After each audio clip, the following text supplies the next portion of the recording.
Hi guys, it's Lindsay. Welcome back to The Wandering Reader. Today I'm going to be doing the Quintessential Summer book tag. I saw Lisa do this over at Books and Smiles and I will leave a link to her video down below, and I believe the original video was by The Bookish Cat and All Things Equilateral, and again I will leave a link to both of those videos down below. So I thought it would be the perfect time to do this video. We're having a major heat wave in the UK at the moment, so it's ranging anywhere between 26 and 30 on a daily basis, and we've had that kind of hot weather for a good couple of weeks now, and it's kind of drifting out into the future as well. So it's quite a hot, I mean, I don't know, you might not say that that's really hot for elsewhere, but for the UK it is really hot. So enjoying lots of sunshine, and yeah, I just love the summer. So yeah, perfect opportunities to do this tag. I think there are 10 questions. Yeah, there are 10 questions, so let's just jump into the first question. Question number 1 is iced drink a refreshing book. And for that one I'm going to go with The Girl in 6E by A.R. Torrey. And this is refreshing to me because this is a sort of a thriller, but it's about a girl that webcams, and she basically, you know, does sexual things on her webcam for other people and they pay her, and I don't know, I'd never read anything like that before, and I just like the fact that A.R. Torrey had the balls to kind of write about that kind of thing. And yeah, it was just really fun to read and I would definitely recommend it. Question number 2 is Cotton Candy, a book that was fluffy and sweet. I've talked about this one quite a few times on my channel recently. It is Eleanor and Park by Rainbow Rowell. I included this in my favourites books of the year so far video, which I'll link for you if you haven't seen that. But this is just a really sweet book about a couple called Eleanor and Park and their relationship. It's not all sweet all the way through, but I just thought that their relationship was really sweet, and yeah, I just loved their characters. Question number 3 is Sunglasses, a dark book, and for that one I'm going to go with The Roanoke Girls, and this is by Amy Engel. This is another thriller, and this is about a girl called Lane, and Lane is from the Roanoke family, but she hasn't been living with her grandparents for a long time, and then one day she gets a phone call to say that her cousin has gone missing, so she has to go back to the family home, and it dredges up all of these memories of what her childhood was like. And yeah, so you skip between the two time periods.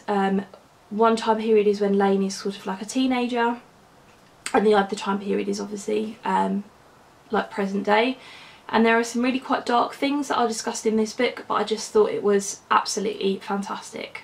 Question number 4 is Picnic on a Rainy Day, a sad book, and for that one I'm going to go with The Nightingale by Kristen Hanna.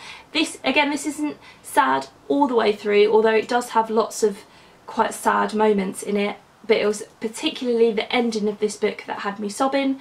So this basically follows two sisters who live in France during the Second World War, and obviously you get the Nazi occupation of France, and one of the sisters is living in Paris and one of them lives in sort of rural France. I can't remember off the top of my head where, and it's about their different experiences during the war and what they do. And yeah, the end of this book had me absolutely sobbing, so yeah, loved this. Question number 5 is Sand, a book that irritated you, and for that one I'm going to go with The Air by Kira Cass. This is book number 4 in the selection series, and it was the main character who irritated me in this one. And who is it? Yeah, Princess Edelyn. She's just so immature and so whiny, and you just want to kind of tell her to grow up and yeah, just get on with stuff basically. She does develop as a character in the 5th book, which I appreciated a lot more, but yeah, generally with this one I was quite irritated with her. Question number 6 is Summer Blockbuster, favourite book to screen adaptation, and again you've seen this book several times on my channel before. Wild by Cheryl Strayed. Love the book, love the film, they're both absolutely fantastic. Question number, number 7? Yeah, is Dropped Ice Cream, a book that you were anticipating but it wasn't good. And I'm going to go with Final Girls by Riley Sager, which I have a copy of. here we go. And it wasn't that it was really bad, I was just expecting a lot more from it.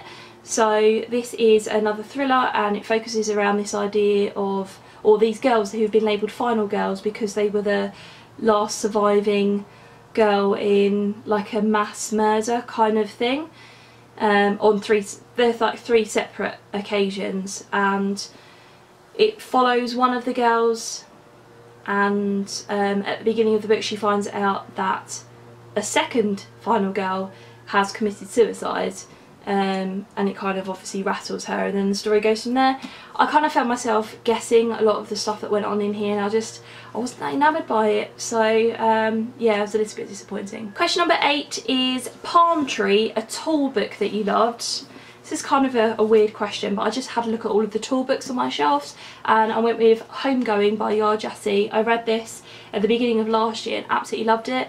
This tells the story of 2, I think they're half sisters, and one marries a slave owner and the other gets drafted, that's the wrong word, but like into slavery, or becomes a slave herself, and then you follow their stories generation on generation and kind of where they end up and how different their lives go kind of thing. And it's very, very clever. It's really, really engaging. You kind of get to the end of a chapter from one particular generation's perspective and you find yourself wanting more. So yeah, this is her debut novel. I haven't heard anything else about what she's writing, but I am really excited to see what she does next. Question number 9 is Bonfire, a book you want to burn. I don't own it anymore, but I absolutely hated The Sport of Kings by C.E. Morgan. Didn't understand why it was shortlisted for the Women's Prize last year. I just thought it was overly long and overly indulgent, and I would not hesitate to burn that book. And finally, question number 10 is Fireworks, a book that exploded onto the scene, and I'm going to go with A Place for Us, and this is by Fatima Faheen Mirza. I hauled this last month. I haven't got around to reading it yet, but so many people have said so many good things about this. I've just seen it all over BookTube. So I do want to read it nice and quickly, but yeah, absolutely, like really anticipating it, and yeah, looking forward to seeing what I think of it. Okay, so I'm going to tag a couple of people. I'm going to tag Kath from Kath Elizabeth Reads, and I'm going to tag April from Getting Hooker With It. So you're it, girls. I'd love to have a chat with you in the comments below. What are some of your answers to these questions? They were really fun questions. And how's your summer going so far? Thanks very much for watching, and I'll see you in my next video. Bye.